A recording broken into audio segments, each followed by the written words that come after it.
आज के इस वीडियो में हम सीखेंगे TYBMS इनडायरेक्ट टैक्सेस सेम 6 का ये सिलेबस है। इसके अंदर क्वेश्चन पेपर 2019 अप्रैल मंथ का ये सोल्यूशन है।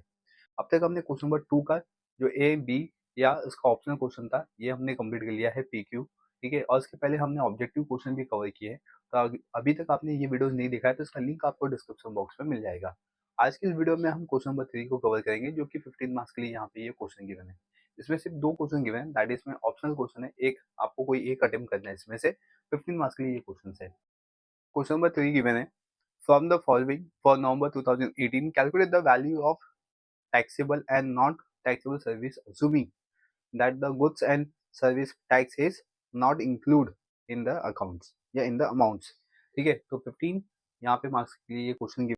तो आप यहाँ पे देख सकते हो, यहाँ पे टोटल 10 यहाँ पे एंट्रीज लिखी गई है। ठीक है, इसके अंदर आपको क्या बताया गया है कि जो गुड्स एंड सर्विस टैक्स है उसको इंक्लूड नहीं किया गया है। एंड इसके अंदर आपको जस्ट क्लासिफाई करना है कि इसके अंदर ये टैक्सेबल होगा या नॉन टैक्सेबल होगा। ठीक है, तो टैक्सेबल होता क्या है और नॉन टैक्सेबल क्या होता है ये हम एंट्री वाइज सीखते हैं। जैसे फर्स्ट यहाँ पे गिवन है आपको rent receive from factory building. ठीक है, तो फैक्ट्री बिल्डिंग से हमें रेंट रिसीव हो रहा है, तो इट इज मीन्स कि ये टैक्सेबल होगा क्योंकि ये कॉमर्शियल पर्पज है। फैक्ट्री बिल्डिंग यहाँ पे गिवन है तो कॉमर्शियल पर्पज है, that is it is a taxable. तो यहाँ पे हम टैक्सेबल में इसका अमाउंट लिखेंगे 6 लाख। जस्ट आपको यहाँ पे क्लासिफाई करना है कि ये टैक्सेबल होगा या नॉन टैक्सेबल होगा। तो इसमें 2 कॉलम और ऐड कर देंगे क्वेश्चन में, तो टैक्सेबल और नॉन टैक्सेबल का। फिर लिखा है rent receive from agriculture plot. तो बेसिकली जब हम एग्रीकल्चर के बारे में बात करते हैं तो एग्रीकल्चर क्या एग्जेम्प्टेड है अपने टैक्सेबल से, तो दैट इज मीन ये क्या होगा नॉन टैक्सेबल होगा 90,000। Right, house is let out to the individual for the residential purpose. तो यहाँ पे individual for the residential purpose है, तो ये बेसिकली यहाँ पे आता है नॉन टैक्सेबल के अंदर क्योंकि आप रेसिडेंशियल हो। अगर ये कॉमर्शियल पर्पस के लिए होता तो इट मीन्स कि ये टैक्सेबल होता, बट यहाँ पे ये रेसिडेंशियल पर्पस के लिए है तो ये क्या होगा अपना नॉन टैक्सेबल होगा। तो 7 लाख का यहाँ पे नॉन टैक्सेबल आ जाएगा। इंटरेस्ट अर्न ऑन लोन, तो इंटरेस्ट अर्न किया है लोन पे, तो ये भी क्या होगा आपका नॉन टैक्सेबल होगा। अगर टैक्सेबल क्या होता है, जो बैंक की सर्विसेज होते हैं वो टैक्सेबल होते हैं। अगर सिर्फ यहाँ पे लोन होता, पर्टिकुलर लोन होता तो भी ये क्या होता अपना टैक्सेबल हो जाता। लेकिन इसमें लिखा हुआ है कि interest earn on the loan, यानी कि हमें इंटरेस्ट सिर्फ मिला है लोन पे, तो इंटरेस्ट हो गया, पेनल्टीज हो गया, फाइन हो गया, गिफ्ट हो गया, तो ये सब क्या है अपने एग्जेम्प्टेड है फ्रॉम द टैक्सेबल से। तो दैट इज में ये क्या हो जाएगा अपना नॉन टैक्सेबल, 5 लाख का non taxable. Sales and purchase of forward contract, sales and purchase यहाँ पे गिवन है। ठीक है, लेकिन इसमें लिखा हुआ है forward contract. Forward contract that is में ये सिक्योरिटीज हो गया। ठीक है, सिक्योरिटीज क्या होता है एग्जेम्प्टेड होता है टैक्सेबल से क्योंकि ये गुड्स एंड सर्विस को रिलेट नहीं करता है। ठीक है, ये सिक्योरिटीज पर्पस के लिए आता है सेल्स एंड परचेस, तो दैट इज मीन ये क्या हो जाएगा नॉन टैक्सेबल हो जाएगा 10 lakh. Coaching to the students for IIM exam, तो yes coaching coaching that is private institution हो जाता है यहाँ पे। तो मतलब कि ये प्राइवेट पार्ट आ गया यानी कि कॉमर्शियल पार्ट आ गया, तो ये क्या हो जाएगा आपका टैक्सेबल हो जाएगा। 8 लाख का आपका यहाँ पे टैक्सेबल हो गया। ठीक है, development and design of the software, तो development and the design of the software that is it is related with the services. यहाँ पे ये IT सर्विस को रिलेट करता है, तो दैट इज में ये सर्विसेज है, तो इसमें क्या होगा ये टैक्सेबल होगा। तो यहाँ पे 1 लाख का टैक्सेबल हो गया। Next, express parcel post service, तो एक्सप्रेस पार्सल पोस्ट सर्विस है, तो ये भी क्या होगा आपका टैक्सेबल होगा क्योंकि ये सर्विस प्रोवाइड कर रहा है, तो यहाँ पे आ जाएगा ये 2 लाख का टैक्सेबल।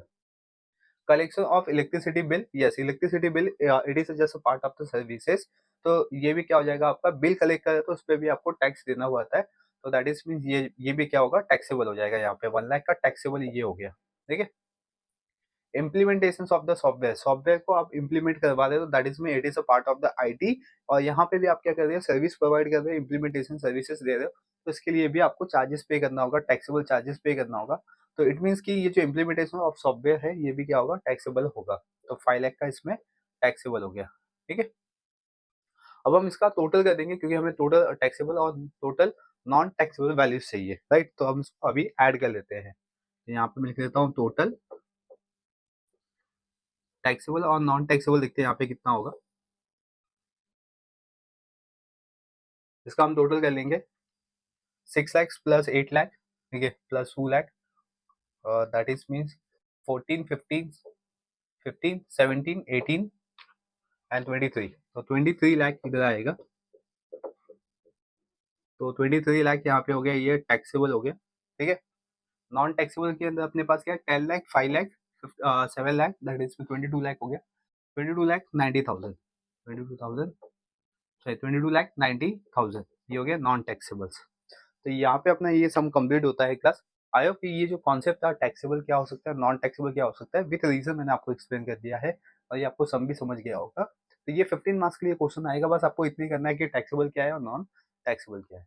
चलिए इस समय बस इतना ही है। अब हम मूव ऑन करते हैं इसके ऑप्शनल क्वेश्चन पे, तब तक आप उसको नोट डाउन कर लीजिए। मूव ऑन करते हैं क्वेश्चन नंबर 3 का ऑप्शनल जो क्वेश्चन है इसको सॉल्व करेंगे। Mister Prateek is new dealers from the following information, find out on which day he will liable to the register under the GST and give reason for your answers।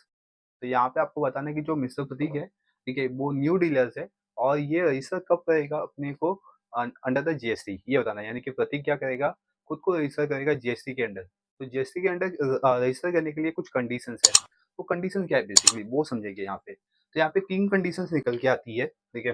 First आता है अपना goods के basis पे, और second आता है अपना service के बेसिस पे, एंड थर्ड आता है अपना गुड्स एंड सर्विसेज के बेसिस पे, ठीक है। तो ये 3 कंडीशन में से कोई एक कंडीशन अगर प्रतीक फुलफिल करता है तो दैट इज मीन्स वो अंडर द जीएसटी आ जाएगा, यानी कि खुद को रजिस्टर करेगा under the GST.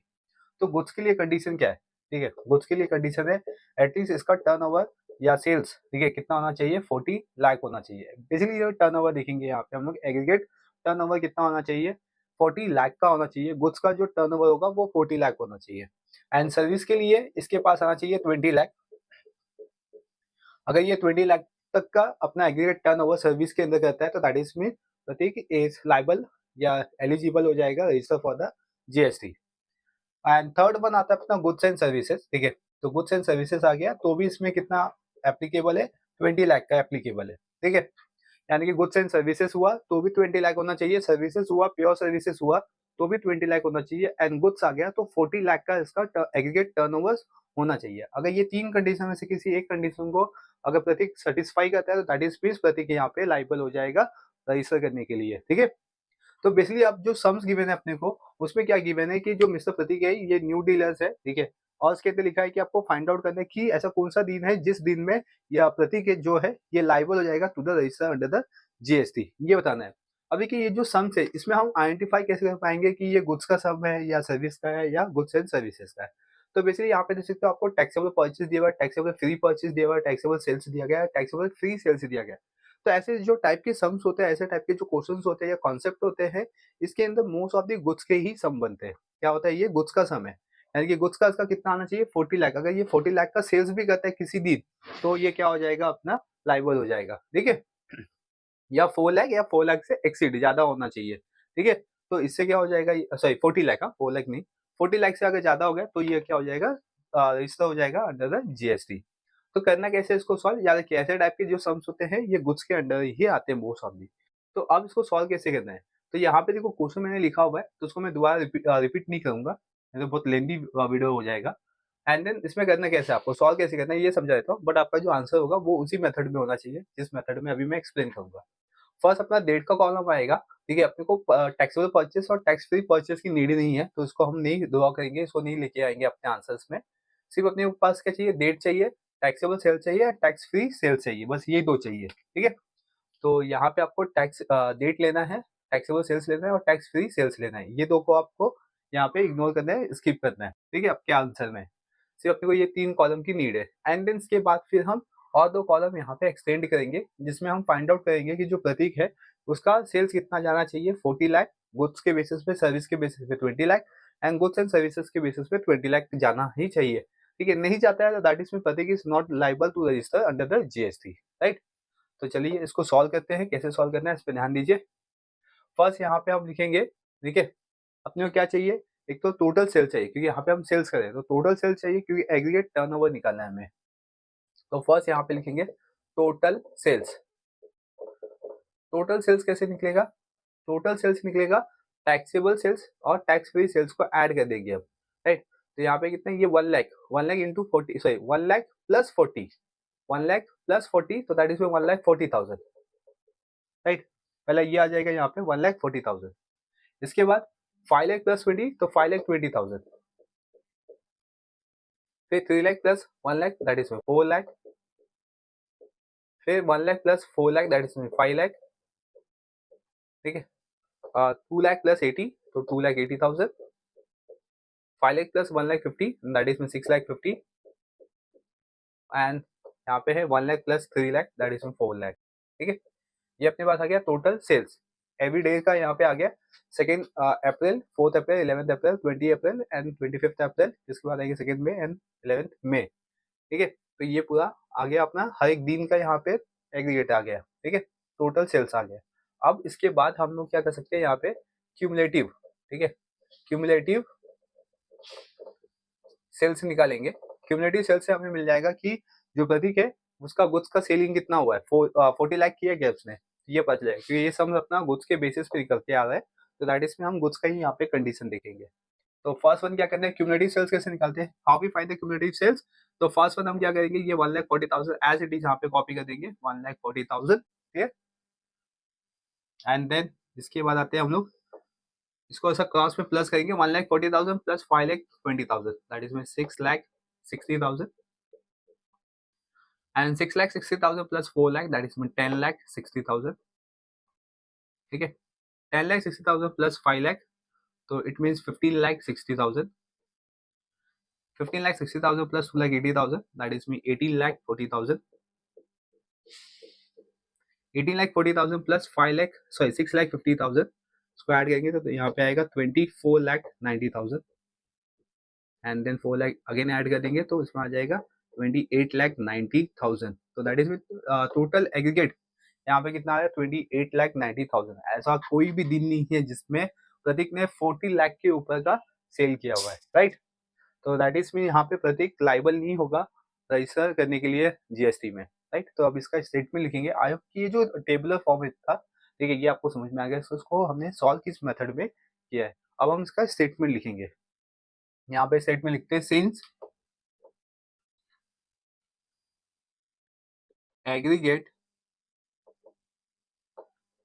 Turnover does not exceed aggregate turnover does not exceed rupees 40 lakh in any month, ठीक है। तो यहाँ पे आएगा comma mister Prateek is not liable to register